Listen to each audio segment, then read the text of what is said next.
ఏదైతే చనిపోయిన కుటుంబాలు ఉన్నాయో వారి యొక్క బాధ వర్ణనాతీతం అనేటువంటి విషయాన్ని కూడా మనందరూ కూడా గ్రహించాలి. తప్పనిసరిగా వారి కుటుంబాలకు అన్నిటికీ కూడా అందరికీ కూడా ఒక భరోసా ఇచ్చేటువంటి విషయంలో వారి కుటుంబం భవిష్యత్తు సంబంధించినటువంటి విషయాల్లో తప్పనిసరిగా యాజమాన్యం బాధ్యత తీసుకుంటుంది అనేటువంటి విషయాన్ని కూడా ఈ సందర్భంగా చెప్తున్నాను. మంత్రివర్యులు కుమారస్వామి గారు వచ్చి వెళ్ళడం జరిగింది. చనిపోయినటువంటి వ్యక్తుల్ని తిరిగి వారి కుటుంబానికి మనం అందజేయలేము అనేటువంటి విషయం మనందరికీ కూడా తెలుసు. ఒక పేడకల్ ఇది. స్టీల్ ప్లాంటు ఒక గాడిని పడుతున్నటువంటి ఈ సందర్భంలో ఈ సమయంలో లాభాల బాటలో ముందుకు వెళుతుంది. రాబోయేటువంటి రోజుల్లో మన జనవరి నుంచి కూడా లాభాలు మొదలయ్యాయి. మరింత లాభాల పాట రాబోయేటువంటి రోజుల్లో దీన్ని తీసుకువెళ్ళాలి. మనందరికీ తెలుసు ఆంధ్రప్రదేశ్ రాష్ట్ర యావత్ తెలుగు రాష్ట్ర ఆంధ్రప్రదేశే కాదు ఉమ్మడి తెలుగు రాష్ట్ర ప్రజల సెంటిమెంటు. దాదాపు దీన్ని నడిపించడం అసాధ్యం అనుకున్నటువంటి సమయంలో నరేంద్ర మోడీ గారి నాయకత్వంలో ఉన్నటువంటి ప్రభుత్వం, రాష్ట్ర ప్రభుత్వం, చంద్రబాబు నాయుడు గారి కృషి, మీ అందరి యొక్క సెంటిమెంట్ ఆధారంగా మనం ప్యాకేజ్ ఇవ్వడం, ఈ లాభాల బాట పడుతున్నటువంటి సమయంలో ఈ దురదృష్టకరమైనటువంటి సంఘటన రాబోయేటువంటి అతి తక్కువ సమయంలోనే మరో విధంగా కూడా దీనికి ఏ రకంగా సహాయం చేయాలనేటువంటి విషయం మీద పెద్ద ఎత్తున ఢిల్లీలో ప్రయత్నాలు జరుగుతున్నటువంటి సందర్భంలో ఈరోజు ఈ సంఘటన జరిగేటువంటి సమయంలో కూడా ఒక ముఖ్యమైనటువంటి సమావేశం ఆర్థిక శాఖతో మన స్టీల్ ప్లాంట్ అధికారులు ఈ రోజుకు కూడా మీటింగ్లో ఉండడం, ఇటువంటి సమయంలో జరిగినటువంటి దుర్ఘటన మనందరినీ కూడా దిగ్భ్రాంతికి గురి చేసిందనేటువంటి విషయంలో ఏమాత్రం కూడా అనుమానం లేదు. అయితే ఇటువంటి సందర్భంలో యాజమాన్యం నుండి చనిపోయినటువంటి కుటుంబాలకు కానీ క్షతగాత్రులైనటువంటి కుటుంబాలకు కానీ ఏ రకంగా మనం భరోసా ఇవ్వగలమైనటువంటి విషయంలో ఏమాత్రం కూడా వెనకడుగు వేసేటువంటి పరిస్థితి లేదనేటువంటి విషయాన్ని కూడా ఈ సందర్భంగా తెలియజేస్తున్నాం. ఏదైతే చనిపోయినటువంటి ఉద్యోగస్తులకు టెర్మినల్ బెనిఫిట్స్తో పాటు అంటే రిటైర్మెంట్స్ బెనిఫిట్స్తో పాటు 25 లక్షల రూపాయలు ఎక్స్గ్రేషియా అదనంగా ఇవ్వడం, అదేవిధంగా వారి కుటుంబంలో ఒకరికి RINLలో ఉద్యోగం ఇవ్వడం,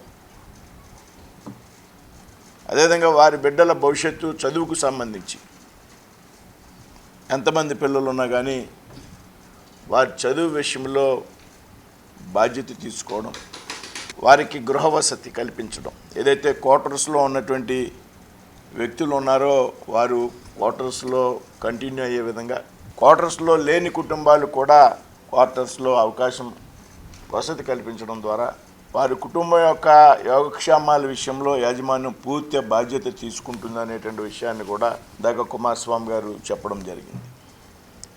ఏదైతే సంఘటన జరిగిన వెంటనే కూడా మొట్టమొదటిగా ఆలోచించింది, ఏదైతే తీవ్రంగా గాయపడిన వారిని రక్షించేటువంటి విషయంలో ఏ రకంగా మనం చర్యలు తీసుకోవాలి, అవసరమైతే ఎయిర్ అంబులెన్స్ ద్వారా కూడా ఎక్కడికైనా తరలించవలసినటువంటి అవసరం ఉంటే ఆ రకమైనటువంటి ప్రయత్నాలు కూడా సిద్ధంగా చేసి పెట్టాం. అదే సమయంలో ఏదైతే ఎక్స్గ్రేషియా విషయంలో వారి కుటుంబాలకు ఏ రకమైనటువంటి సౌకర్యాలు అనేటువంటి విషయంలో వెంటనే కూడా కుమారస్వామి గారు, నేను, అదేవిధంగా ఇక్కడికి అనిత గారు, భర్త గారు వెంటనే వచ్చారు, దగ్గరలో ఉన్నారు.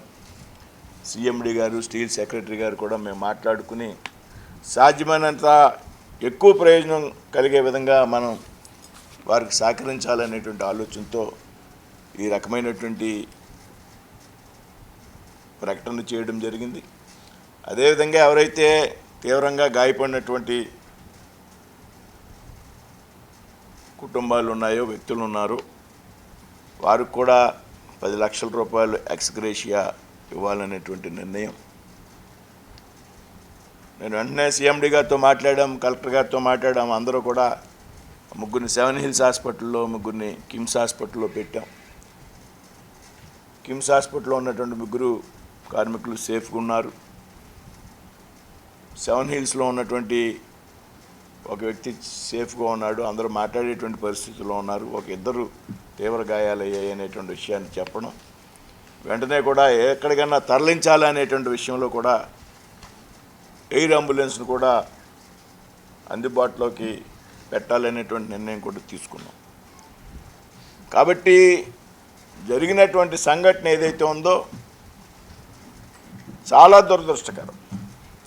అయితే ఇటువంటి సంఘటనలు జరిగినటువంటి సందర్భంలో ఏదైతే ఆర్ఐఎన్ఎల్లో ఉన్నటువంటి కార్మిక సోదరులు ఉన్నారో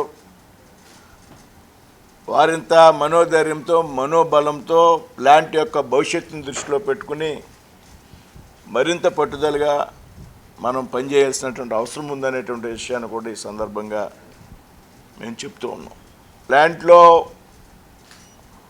ఎటువంటి ఆటంకం కూడా లేకుండా త్వరితగతిన, మీ అందరికీ తెలిసింది, కొన్ని వేల కుటుంబాలు, కొన్ని లక్షల మందికి సంబంధించినటువంటి భవిష్యత్తుకు సంబంధించినటువంటి ప్లాంట్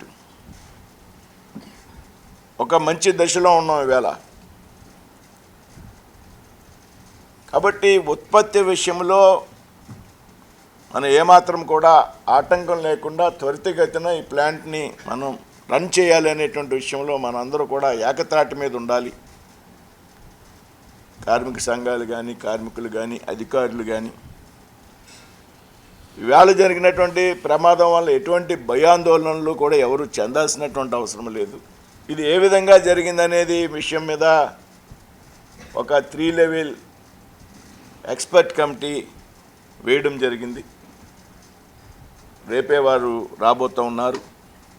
ఎవరైతే సెయిల్కి సంబంధించి, బొకారో స్టీల్ ప్లాంట్కి సంబంధించి డైరెక్టర్ ఇన్ఛార్జ్ ఉన్నారో ప్రియరంజన్ సీనియర్ ఆఫీసర్, ఆయన ఆధ్వర్యంలో కమిటీని వేయడం, ఏ విధంగా జరిగేది అనే దాని మీద కూడా ఒక అధ్యయనం చేయడం, దాని మీద పరిశీలన చేయడం. తప్పనిసరిగా ఎప్పుడూ భవిష్యత్తులో కూడా ఏ రకమైనటువంటి ప్రమాదాలు జరగకూడని విధంగా కూడా చర్యలు తీసుకుంటున్నాం. మరింత పకడ్బందీగా కూడా రాబోయేటువంటి రోజుల్లో ముందుకు వెళ్తామనేటువంటి విషయాన్ని అందరికీ చెప్తూ, దయచేసి స్టీల్ ప్లాంట్ని ముందుకు నడిపేటువంటి విషయంలో, పని పునఃప్రారంభించేటువంటి విషయంలో ఆలస్యం చేయకుండా మనం ముందుకు వెళ్ళగలిగిన రోజున మన మీద మనకి నమ్మకము, విశ్వాసము, ప్లాంట్ మనది అనేటువంటి ధ్యేయంతో రేపటి నుంచి మనంతా కూడా పనిచేయాల్సినటువంటి అవసరం ఉండదు అనేటువంటి విషయాన్ని ఈ సందర్భంగా కార్మిక సోదరులందరికీ కూడా విజ్ఞప్తి చేస్తూ ఉన్నాం. ఎందుకు జరిగింది అనేటువంటి విషయాన్ని పరిశీలిస్తారు. ఎందుకంటే నేను చాలామంది స్టీల్ షాక్కి సంబంధించి వేరే ప్లాంట్లో, సెయిల్లో, బొకారో, బిలాయితో వీళ్ళందరూ ఆఫీసర్స్తో మాట్లాడారు. ఈ రకమైనటువంటి ప్రమాదం గతంలో ఎక్కడా పెద్దగా జరగలేదనేటువంటి విషయం నేనైతే తెలుసుకున్నా. కాబట్టి ఎందుకు, ఏ విధంగా జరిగిందనేటువంటి విషయం మీద పరిశీలన చేస్తారు, అధ్యయనం చేస్తారు. తప్పనిసరిగా దాని మీద ఒక నివేదిక, ఒక తక్కువ సమయంలో, ఎందుకంటే ఇది కాలయాపన చేయాలనేటువంటి ఇంటెన్షన్ ఎవరికి కూడా లేదు. ఇదేంటంటే కార్మికుల ప్రయోజనాలకు, ప్రాణాలకు సంబంధించినటువంటి విషయం. అంటే స్టీల్ ప్లాంట్లో కూడా ఈ రకమైనటువంటి ప్రమాదం ఎప్పుడు కూడా జరిగినటువంటి సంఘటన నాకైతే గుర్తు లేదు, జరగలేదని కూడా నేను అనుకుంటున్నా. ఒక 15 సంవత్సరాల క్రితం నేను కూడా స్టీల్ ప్లాంట్కి వచ్చా. 12 మురళీధర్ రాజు అన్న మిత్రుడు కూడా ఆ రోజు ఆ ప్రమాదంలో మరణించాడు 12లో. అప్పుడు నేను, ఇప్పుడు కేంద్ర మంత్రిగా ఉన్నటువంటి కిషన్ రెడ్డి గారు, మేమిద్దరం కూడా కలిపి ఆవేళ ప్లాంట్కి రావడం జరిగింది. ఆ తర్వాత ఇదే అతిపెద్ద ప్రమాదంగా నా దృష్టిలో ఉంది. లేదు సార్, ఆఫీసర్లు కూడా ఈ ప్రమాదం జరిగిన, ఏ విధంగా జరిగింది అనేటువంటి విషయం అందుపట్టడంలా. ఎందుకంటే ఒక సీనియర్ ఆఫీసర్స్తో మాట్లాడాం, దీనికి ఏ విధంగా జరిగిందని. ఫస్ట్ టైం అండి ఈ రకమైనటువంటి ప్రమాదం అనేటువంటి విషయం చాలామంది అధికారులు, ఇక్కడ అధికారులే కాదు బయట ప్లాంట్ల అధికారులతో మాట్లాడినప్పుడు కూడా వారు చెప్పడం జరిగింది. మనం అతి త్వరలోనే దానికి సంబంధించినటువంటి కారణాలని మనం తెలుసుకునేటువంటి ప్రయత్నం చేద్దాం. రేపు రిపోర్ట్ చెప్పరు కదండి, రేపు ఇవ్వరు కదా. ఇది పూర్తిగా ఎక్స్టర్నల్ కమిటీ అండి. ఈ కమిటీలో అంటే ఈ స్టీల్ ప్లాంట్కి సంబంధించినటువంటి అధికారులతో కాకుండా బయట అధికారులతో ఎంక్వైరీ చేయించాలి అనేటువంటి ఆలోచనతో మనం బయట నుంచి ఎక్స్పర్ట్స్ని పెట్టేసాం. రిపోర్ట్ వచ్చిన వెంటనే మేమే ప్రకటిస్తాం, అవసరమైతే మేము బాధ్యత తీసుకుంటాం. ఎందుకంటే ఇందులోంచి తప్పించుకోవాలని కానీ పారిపోవాలని కానీ ఆలోచన లేదు. జరిగినటువంటి సంఘటన సీరియస్గా తీసుకుని భవిష్యత్తులో ఈ రకమైనటువంటి ప్రమాదాలు అంటే ప్రతి యాక్సిడెంట్ జరిగినప్పుడు ఇలాగే చెప్తారు అనే ఆలోచన మీకు ఉండొచ్చు. కానీ యాక్సిడెంట్ డిఫరెంట్ టైప్స్లో అన్నిసార్లు ఒకే రకమైనటువంటి ప్రమాదం జరగదు. అసలు ఈ రకమైనటువంటి ప్రమాదం ఏ స్టీల్ ప్లాంట్లోనే జరగలేదు. నేను బొకారో మాట్లాడాను, బిల్లా మాట్లాడాను, ఇవాళ దుర్గా ఇది మాట్లాడాను, వేరే ప్లాంట్. చాలా రేర్ సార్ ఆ రకమైనటువంటి ప్రమాదం మా ప్లాంట్లో మేము ఎప్పుడు జరగలేదని చెప్తున్నారు. కాబట్టి మాకు కూడా తెలుసుకోవాలనేటువంటి ఆసక్తి ఉంది. కాబట్టి తప్పనిసరిగా మనం ప్రమాదం జరిగినటువంటి విషయాలను తెలుసుకుందాం.